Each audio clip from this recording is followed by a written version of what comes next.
পটুয়াখালীর উপকূলীয় এলাকায় লবণাক্ত জমিতে সূর্যমুখী ফুলের চাষ করে সফলতা পেয়েছেন কৃষকরা। অন্যদিকে রাঙামাটির পাহাড়ি জমিতেও বাড়ছে সূর্যমুখীর আবাদ। এতে ভোজ্য তেলের ঘাটতি পূরণে এই দুটি অঞ্চল রাখছে বিশেষ অবদান। কৃষকরাও লাভবান হচ্ছেন।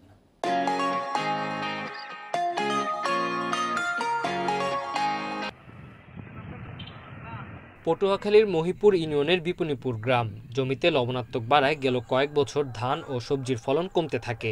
এ অবস্থায় গত বছর সূর্যমুখী ফুলের আবাদ করে সফলতা পান কয়েকজন কৃষক।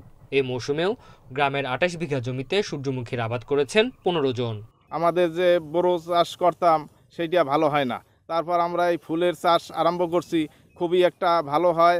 গেল বছর খুব ভালো হয়েছে আমাদেরকে সেই জন্য এবছর আবার আমরা বেশি আকারে দিয়েছি এই হাইসান ৩৩। কেবল বিপণীপুর নয়, উপকূলীয় কলাপাড়া উপজেলার বিভিন্ন গ্রামে বেড়েছে সূর্যমুখীর চাষ।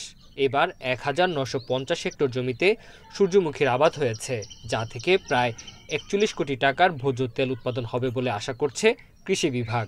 উৎপাদনের শুরুতেই কৃষকদেরকে পরামর্শ দিয়েছিলাম যাতে তারা গুচ্ছাকারে বা ক্লাস্টার আকারে সূর্যমুখীর বীজটি বপন করে। এক্ষেত্রে টিয়া পাখির আক্রমণ সহ রোগ পোকের আক্রমণ অনেক কম হয়। এদিকে বীজ ও সার বিতরণ করে রাঙামাটির পাহাড়ি পতিত জমিতে সূর্যমুখী আবাদে কৃষকদের উৎসাহিত করছে কৃষি বিভাগ।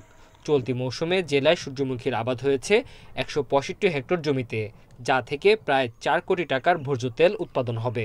প্রথম আমার এই এলাকার মোটামুটি যে কৃষি বিভাগ থেকে মোটামুটি এই যে সূর্যমুখী মোটামুটি ফুলতেছে, আগে মোটামুটি ছিল না, এখন তো আমরা দেখতেছি খুব ভালো।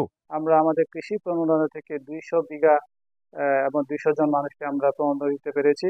এবং আমাদের রাঙামাটি পার্বত্য জেলা পরিষদ তারাও কৃষি বিভাগের প্রতি, কৃষকের চাহিদার প্রতি তারা দৃষ্টি রেখে তারা ১,০০০ বিঘা বা ১,০০০ জনকে সূর্যমুখী বীজ সহায়তা করেছে।